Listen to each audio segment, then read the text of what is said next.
Hello friends. आज के bridge course के इस सेशन में हम ट्रिग्नोमेट्री के कुछ बेसिक कंसेप्ट पढ़ेंगे। तो अगर हमारे पास एक राइट एंगल ट्रायंगल है, ट्रायंगल ए बी सी, और ये जो राइट एंगल ट्रायंगल है वो राइट एंगल एट बी है।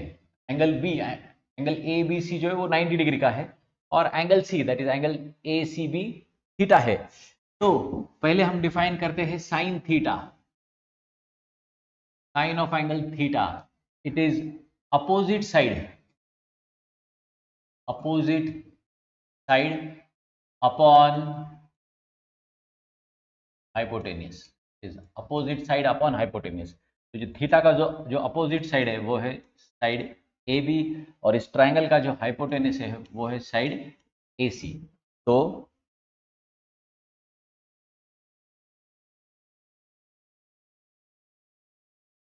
साइन थीटा है अपोजिट साइड अपॉन हाइपोटेन्यूस, तो इसके इसमें हो जाएगा ए बी डिवाइडेड बाय ए सी। ए सी इसका हाइपोटेन्यूस है। वैसे ही कॉस थीटा, तो ये था sine theta, sine of angle theta. वैसे कॉस थीटा को हम डिफाइन करते हैं adjacent side upon hypotenuse side. देखिए ये थीटा की बीसी जो है, थीटा के लिए बीसी जो है वो उसकी एडजेसेंट साइड है, एडजेसेंट साइड है इस थीटा के लिए। ए बी जो है वो उसकी अपोजिट साइड है, थीटा के अपोजिट साइड ए बी है, और ये जो ए सी है वो हाइपोटेनियस है। तो जब हम cos थीटा की बात करते हैं, cos theta is adjacent side, adjacent side बाजू की side divided by hypotenuse, hypotenuse. It is adjacent side upon hypotenuse. So in this case cos theta will be BC, side BC divided by side AC। फिर ये हो गया sign theta cos theta. फिर tan theta, tan of angle theta, tan of angle theta को हम define करते हैं sine theta upon cos theta, sine theta divided by cos theta. और उसे ही हम ऐसे भी डिफाइन कर सकते हैं, it is opposite side, opposite side divided by adjacent side.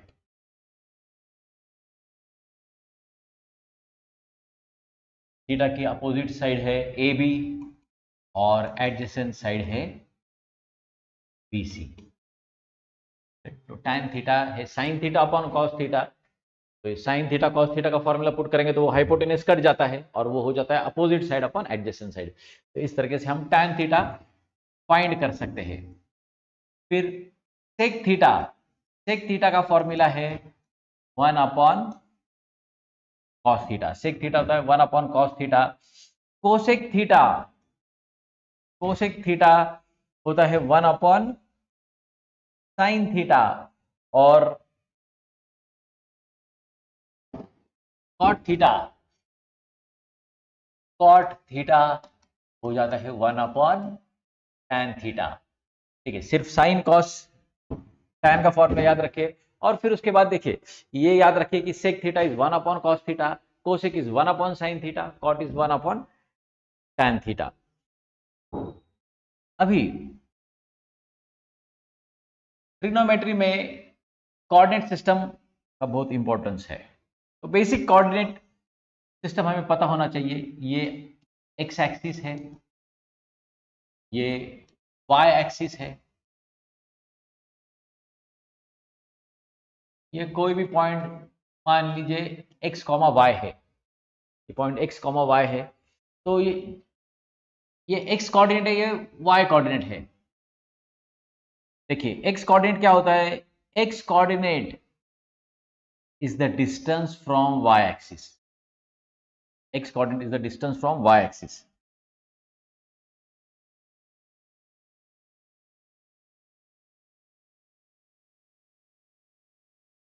ये जो एक्स कोऑर्डिनेट है वो वाई एक्सिस से डिस्टेंस है, और ये जो वाई कोऑर्डिनेट होता है that is the distance from x axis. x coordinate is the distance from y axis, y coordinate is the distance from x axis। तो जब हम बोलते हैं कि ये पॉइंट P है, का एक ये x कोऑर्डिनेट है, ये y कोऑर्डिनेट है, तो उसका मतलब ये जो पॉइंट P है उसका y एक्सिस से डिस्टेंस x है और P का y कोऑर्डिनेट y है, मतलब उस पॉइंट का x एक्सिस से डिस्टेंस y है। और ये डिस्टेंस OP अगर हम डिस्टेंस फॉर्मूला से फाइंड करते हैं, उसको अगर हम r लेबल करते हैं डिस्टेंस O टू P, तो ये जो r है उसको हम डिस्टेंस फॉर्मूले से या पाइथागोरस थ्योरम से फाइंड कर सकते हैं कि r स्क्वायर हो जाएगा पाइथागोरस थ्योरम से x square plus Y square, तो r हो जाएगा root of X square plus Y square. तो ये चीज मैं आपको ट्रिग्नोमेट्री में क्यों बता रहा हूं कि देखिए, अगर ये जो OP है, पॉइंट P के कोऑर्डिनेट्स हमको मालूम है x और y है, और ये डिस्टेंस OP r है जो root of X square plus Y square है, और अगर OP ने x एक्सिस के साथ एंगल बनाया है थीटा, तो with reference to this diagram हम बोल सकते हैं कि साइन थीटा देखो हमने पढ़ा है sine theta is opposite side upon hypotenuse. इस ट्रायंगल OP तो चाहिए तो मैं m लेवल कर देता हूं। ये ट्रायंगल OPM के लिए देखो, जो थीटा है, थीटा की अपोजिट साइड है y और एडजेसेंट साइड है r। तो अगर किसी पॉइंट P के x और y कोऑर्डिनेट से x और y, तो हम ये r फाइंड कर सकते हैं root X square plus Y square. तो साइन थीटा का फॉर्मूला बन जाएगा y अपॉन r, कि वो अपोजिट साइड अपॉन हाइपोटेनस है। कॉस थीटा का फॉर्मूला हो जाएगा x अपॉन r। देखो कॉस थीटा क्या होता है, कॉस थीटा होता है एडजेसेंट साइड अपॉन हाइपोटेनस, इसलिए वो हो गया x upon r। tan theta हमने देखा है कि वो sine theta upon cos theta होता है, या इस डायग्राम के रेफरेंस से देखा जाए तो opposite side upon adjacent side, tan theta is y upon x, is y upon x। तो देखिए, अगर हमें x y कोऑर्डिनेट्स पता है तो हम r फाइंड कर सकते हैं root X square plus Y square से, और sine theta cos theta tan theta हम ये फॉर्मूले से फाइंड कर सकते हैं। और एक बार ये मिल गए तीन रेशियो, तो बाकी के तीन हम फाइंड कर सकते हैं। कोसेक थीटा होता है 1 upon sine theta, sec theta is 1 upon cos theta, and cot theta is equal to 1 upon tan theta। तो इस तरीके से हम इसका यूज कर सकते हैं। और हमेशा एक चीज याद रखिए कि ये x एक्सिस है, ये y एक्सिस है, ये दोनों का इंटरसेक्शन ओरिजिन है, ये एक दूसरे के साथ परपेंडिकुलर है। इसे हम कहते हैं फर्स्ट क्वाड्रेंट, ये है सेकेंड क्वाड्रेंट, ये है थर्ड क्वाड्रेंट, ये है फोर्थ क्वाड्रेंट।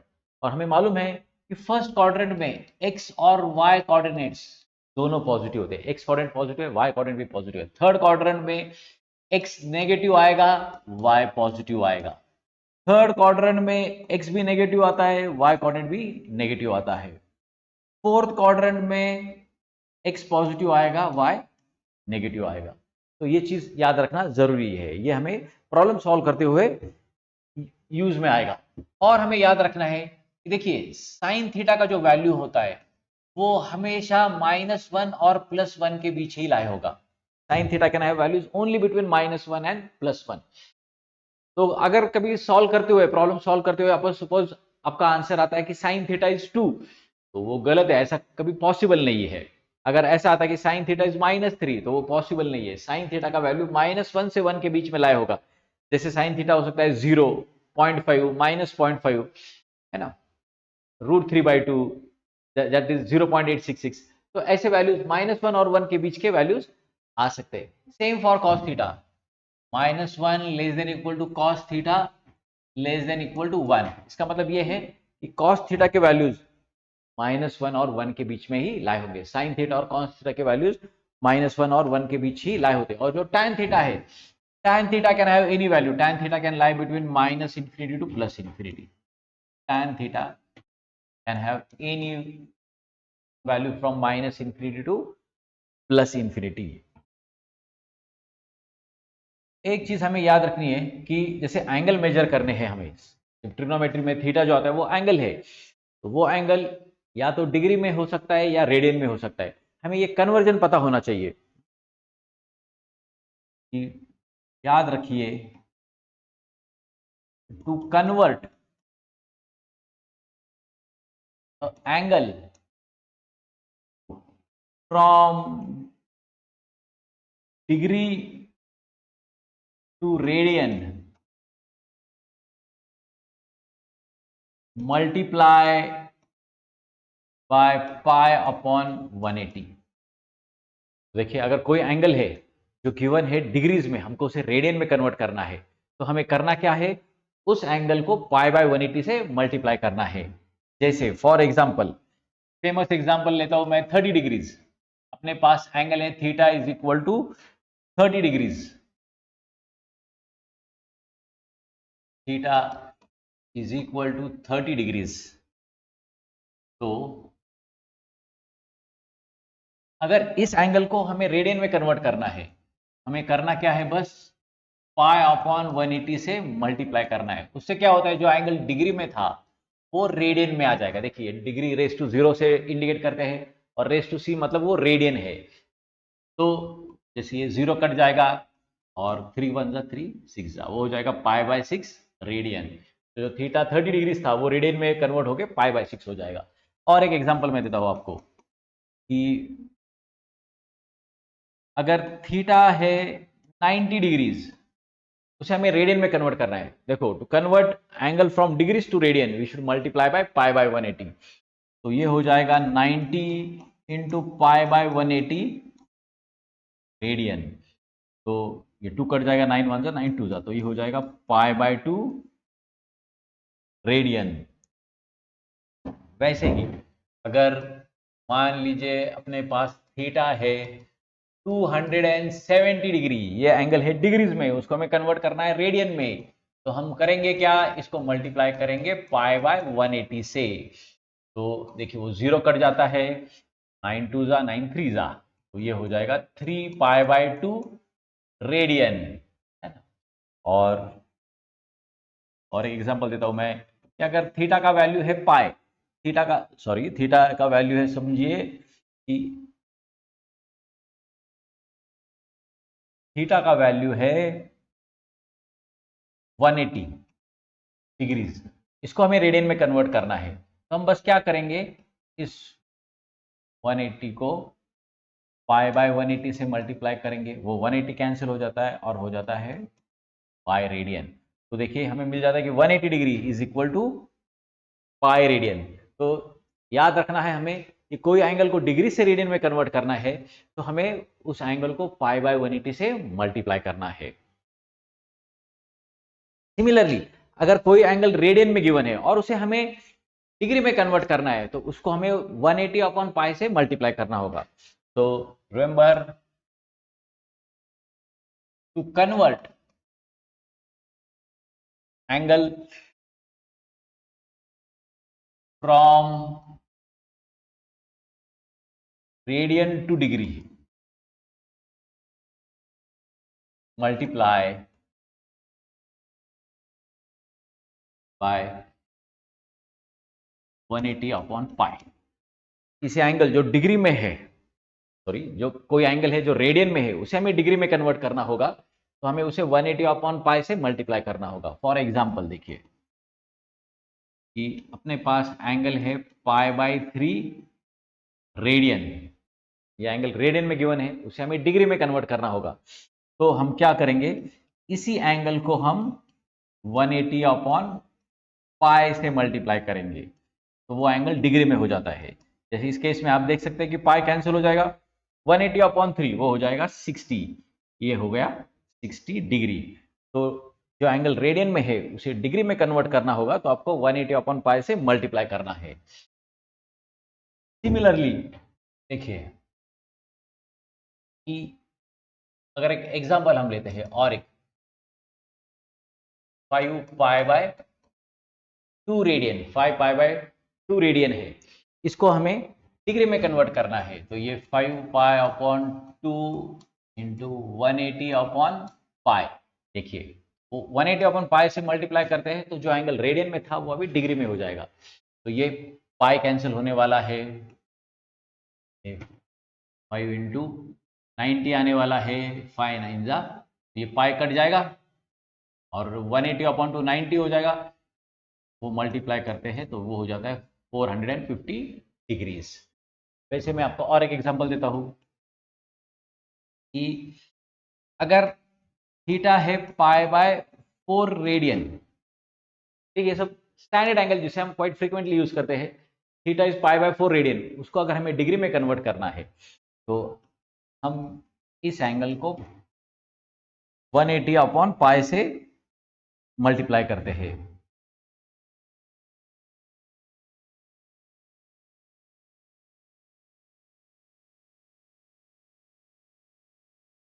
इसे हम 180 अपॉन पाई से मल्टीप्लाई करेंगे, यह एंगल डिग्री में कन्वर्ट हो जाएगा, पाई कट जाएगा और ये 180 अपॉन 4 करते तो वो 45 डिग्री हो जाता है। तो इस तरीके से हम किसी एंगल को जो डिग्री में है उसे रेडियन में कन्वर्ट कर सकते हैं, या जो रेडियन में है उसे डिग्री में कन्वर्ट कर सकते हैं।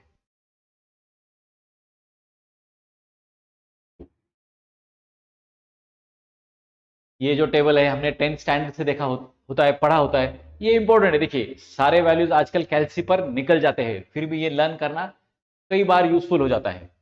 हमें पता है कि साइन ऑफ 30 है 1/2, cos of 30 is √3/2, tan of 30 is 1/√3। Sine 45 या साइन π/4, साइन 45 1/√2 है, कॉस 45 1/√2 है, tan 45 1 है। साइन 60 √3/2 है, कॉस 60 हाफ है, tan 60 1/√3 है। और 90 डिग्री और π/2 रेडियन के लिए sine of 90 is 1, cos of 90 0, tan of 90 is infinity. ये वैल्यूज लर्न करना फायदेमंद होता है। और कुछ वैल्यूज है जो हमें पता होने चाहिए। देखिए sign of 0,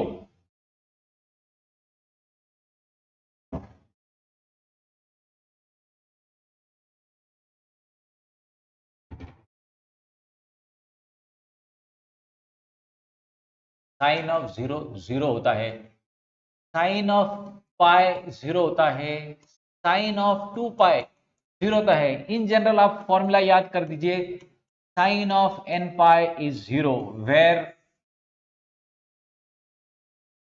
n is a integer, n is a integer, where n is a integer,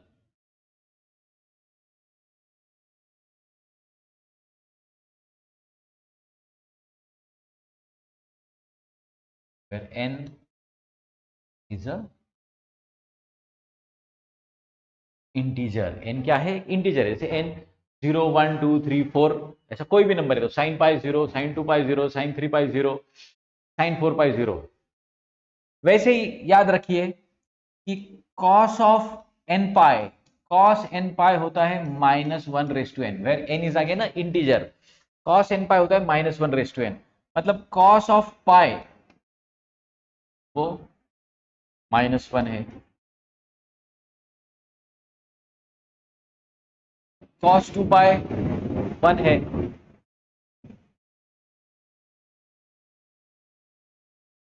cos of 3 पाई -1 है, cos 4 पाई 1 है। अगर हम इस फॉर्मूले में n को 1 पुट करते तो देखिए -1/1 -1 हो गया, n को 2 पुट किया -1 का स्क्वायर +1 हो गया, n को 3 पुट किया -1 का क्यूब -1 हो गया, n को 4 पुट किया तो वो -1/4 1 हो गया। If you put n is 0, that will be cos 0, cos 0 is 1, -1/0 is 1, cos 0 is 1।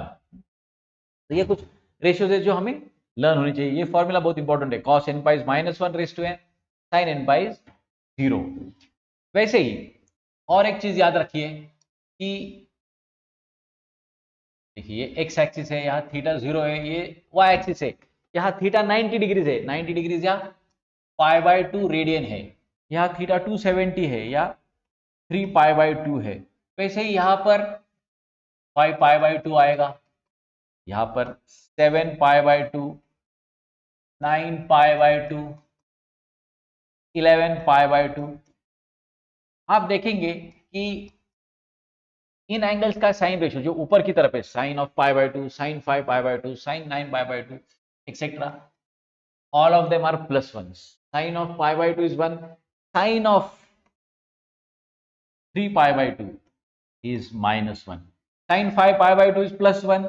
Sine 7 pi by 2 is minus 1. Sine 9 pi by 2 is plus 1. Sine 11 pi by 2 is minus 1 and so on. वैसे ही अगर हम cos के लिए देखते हैं, देखिए ये यहाँ पे थीटा 0 है, यहाँ थीटा पाई बाय 2 है, यहाँ पर थीटा 3 पाई बाय 2 है, यहाँ पर वो 5 पाई बाय 2 है।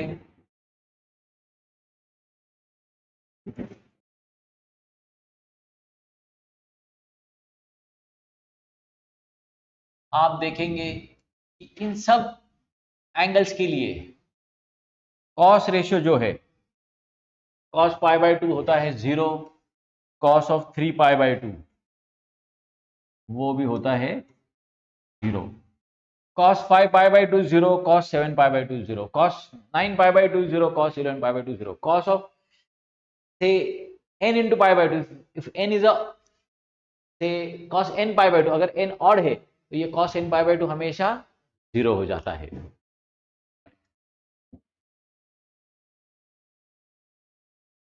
तो हम डिस्कस करेंगे कुछ ट्रिग्नोमेट्री के फॉर्मूलेज जो हमें प्रॉब्लम सिंप्लीफिकेशन में काम में आते हैं। जैसे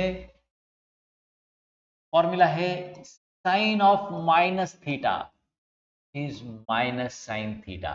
याद रखिए साइन ऑफ माइनस थीटा हो जाता है minus sine theta, sine of minus X होगा माइनस साइन एक्स। वैसे ही कॉस ऑफ माइनस थीटा वो हो जाता है कॉस थीटा। तो साइन ऑफ माइनस थीटा होता है माइनस साइन थीटा, पर कॉस ऑफ माइनस थीटा होता है कॉस थीटा। और tan of minus theta is again minus tan theta. ये स्टैंडर्ड फॉर्मूले जो हमको लर्न करना है, tan of minus theta is minus tan theta. और जो इंपॉर्टेंट आइडेंटिटीज है,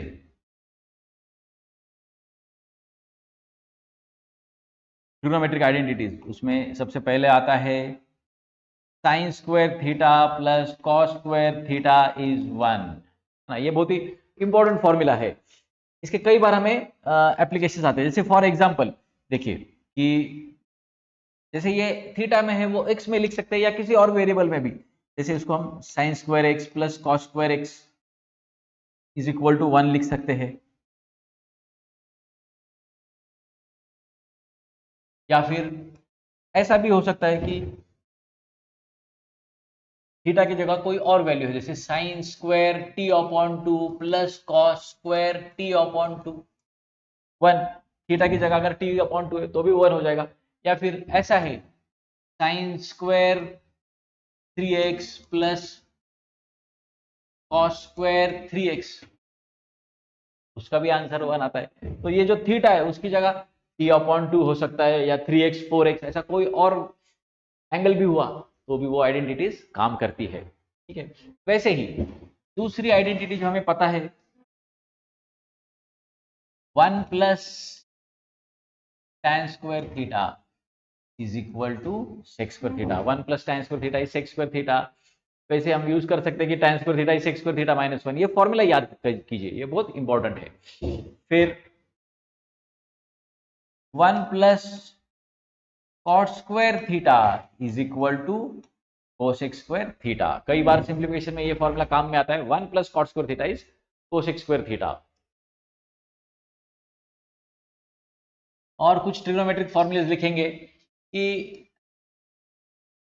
sine of A plus B, sine A plus B is sine A into cos B plus cos A into sine B. Sine A plus B sine A cos B plus cos A sine B. Then ये बहुत important formula है, simplification में काम में आता है। Sine of A minus B, sine of A minus B is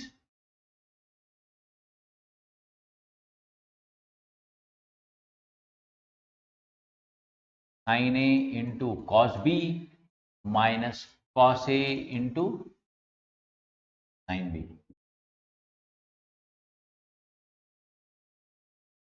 cos of A plus B, cos A plus B is cos A cos B minus sine A sine B. ये formula गौर से देखिए, cos A plus B is cos A into cos B minus sine A into sine B, यहां बीच में minus sign आ गया। और cos of A plus B, cos of A plus B is cos A into cos B. जब यहां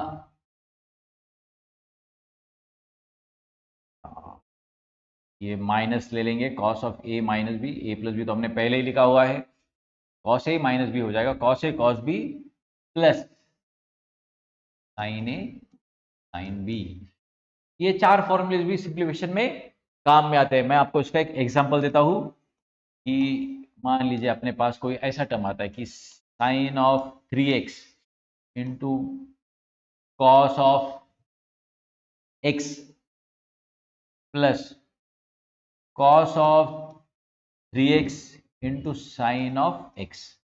देखिए कोई टर्म ऐसा आ जाता है प्रॉब्लम के सिंप्लीफिकेशन में, तो ये देख सकते हैं आपके ये फर्स्ट फॉर्मूले के फॉर्म में sine A cos B plus cos A sine B, ये इस फॉर्म में आ गया, sine A into cos B plus cos A into sine B. आप देख सकते हैं कि यहाँ पर ए की जगह 3x है और बी की जगह x है, sine A cos B plus cos A sine B. तो अगर हम ये पहला फॉर्मूला यूज करते हैं यहाँ पर का, तो वो हो जाता है sine of A plus B, मतलब sine of 3x plus x which will be equal to sine of 4x। तो इस तरीके के सिंप्लीफिकेशन में ये फॉर्मूले हमें काम में आते हैं। तो ये चार फॉर्मूले लर्न करना बहुत जरूरी है। वैसे ही और नेक्स्ट चार फॉर्मूले जो ट्रिग्नोमेट्री के, जो हम बहुत फ्रीक्वेंटली अप्लाई करते हैं। तो पहला है 2 साइन ए कॉस बी। देखिए ये फॉर्मूले जो अभी हम चार फॉर्मूले निकले वाले हैं वो बहुत इंपॉर्टेंट फॉर्मूले है, कई बार काम में आते हैं। 2 sine A cos B is sine of A plus B plus sine of A minus B. 2 sine A cos B हो जाता है sine A plus B plus sine A minus B. 2 cos A into sine B, 2 cos A into sine B होता है sine A plus B minus sine of A minus B. आपको ये as a standard formula learn करना है directly, 2 cos A sine B sine A plus B minus sine A minus B. और 2 cos A cos B, 2 cos A into cos B वो होता है cos of A plus B plus cos of A minus B. और fourth formula है 2 sine A into sine B is cos of A minus B. ये carefully देखिए, 2 sine A sine B है cos of A minus B minus cos of A plus B. ये चार फॉर्मूले देखिए कई बार हमें इंटीग्रेशन में या कई जैसे लाप्लास के सिंप्लीफिकेशन से उसमें ये फॉर्मूलेस काम आते हैं। सक्सेसिव डिफरेंशिएशन की प्रॉब्लम होता है कि जिसमें डायरेक्टली इस पर ऑपरेट नहीं कर सकते एलएचएस पे, तो उसे सिंप्लीफाई करके आरएचएस के फॉर्म में लाते हैं। जैसे सब मैं एक एग्जांपल देता हूँ आपको कि अगर हमें कोई टर्म ऐसे आता है कि cos of 5x into cos of 2x, तो देखिए कि अगर समझे ऐसे टर्म को हमको इंटीग्रेट करना है या ऐसे टर्म का सक्सेसिव डिफरेंशिएशन फाइंड करना है जो आप आगे चलकर पढ़ने वाले हैं इंजीनियरिंग मैथ्स में, तो वो सॉल्व करना डिफिकल्ट हो जाता है। तो इसलिए हम क्या करते हैं, स्टैंडर्ड फॉर्म में नहीं होता है, तो ऐसे केस में हम इसे करते ही ये है, इसे 2 से मल्टीप्लाई और डिवाइड करते हैं। 2 से मल्टीप्लाई भी किया और डिवाइड भी किया, तो ये 2 cos of 5x into cos of 2x हो गया। अभी ये जो 1/2 है उसे ब्रैकेट के बाहर एज इट इज रखेंगे, और ये 2 मल्टीप्लाई और डिवाइड करने का फायदा क्या हुआ, देखो 1/2 तो एज इट इज ब्रैकेट के बाहर रखेंगे, और ये जो 2 cos 5x cos 2x है ये 2 cos a cos b form में आ गया। अगर आप कंपेयर करते हैं ये दोनों को, तो a की जगह 5x है, a की जगह 5x है और b की जगह 2x है। जहां तक पॉसिबल है हम ग्रेटर एंगल को a लेते हैं, जो स्मॉलर एंगल है उसको b लगाते हैं, b एज्यूम करते हैं, और जो रिस्पेक्टिव फॉर्मूला एप्लीकेबल है वो अप्लाई करेंगे। ये अभी 2 cos a cos b, 2 cos a cos b formula number 3 के फॉर्म में है। तो देखिए पहला टर्म होता है cos a प्लस बी, मतलब वो हो जाएगा cos of 5x plus 2x plus cos of 5x minus 2x। तो ये हो जाता है half into cos of 7x plus cos of 3x। मैंने फॉर्मूला यूज किया है 2 cos a cos b is cos a plus B plus cos a minus B. a plus B 5x plus 2x 7x हो गया और 5x minus 2x 3x हो गया। तो इस तरीके से हम इसे सिंप्लीफाई करते हैं। और जैसे ऐसा टर्म है उसका इंटीग्रेशन करना या nth डेरिवेटिव फाइंड करना, लाप्लास ट्रांसफॉर्म फाइंड करना इजी हो जाता है comparatively to given term. Correct? This is how we apply this formulas.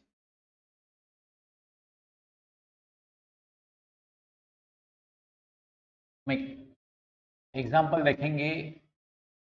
अगर ऐसा आता है कि 2 sine of 7x into cos of 3x।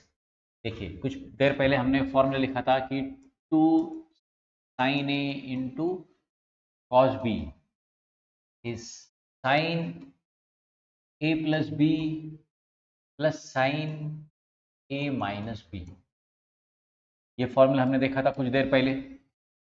अभी 2 sign 7x into cos 3x, आप देख सकते हैं कि यहाँ a की जगह है 7x और b की जगह है 3x। तो अगर हम a प्लस बी फाइंड करते वो 7x प्लस 3x 10x हो जाएगा, और a माइनस बी फाइंड करते तो 7x माइनस 3x वो 4x हो जाएगा। तो इस फॉर्मूले से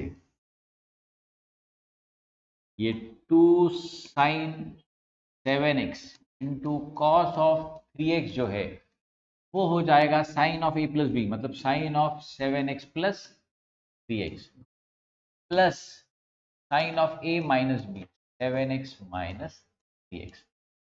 ये हो जाएगा sine of 10x plus sine of 4x 7x minus 3x हो जाएगा 4x। इस तरीके से सिंप्लीफाई किया जा सकता है, और सिंप्लीफिकेशन बाद उस पर दूसरा कोई भी ऑपरेशन करना होगा तो वो इजी हो जाता है। और एक एग्जांपल मैं आपको देता हूं कि अगर हमारे पास टर्म है 2 cos of 8x into sine of 5x। यहां पर अगर हम 2 cos a sin b का फॉर्मूला अप्लाई करते हैं, देखिए अपने पास फॉर्मूला है 2 cos a into sine of b is sine a plus B minus sine of a minus. तो पहले तो हमें ये डिसाइड करना है कि एक फॉर्म कौन से फॉर्म में कौन सा फॉर्मूला अप्लाई किया जा सकता है। यहाँ पर हम देख सकते हैं कि ये 2 cos a into sine B form में है।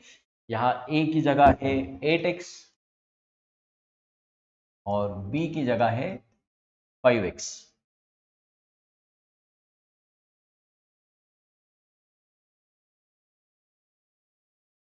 a है 8x, b है 5x। तो इसके लिए ये हो जाएगा 2 cos of 8x into sine of 5x is sine of a plus B 8x plus 5x। देखिए ऐसा होगा 8x plus 5x minus sine of a minus B, वो होगा 8x माइनस 5x। हम a की जगह a का वैल्यू 8x पुट कर रहे हैं, b की जगह b का वैल्यू 5x पुट कर रहे हैं, तो वो हो जाएगा sine of 8x plus 5x that will be 12x। Sine of 8x minus 5x will be sine of 3x as our answer. इस तरीके से हम ये फॉर्मूले अप्लाई कर सकते हैं।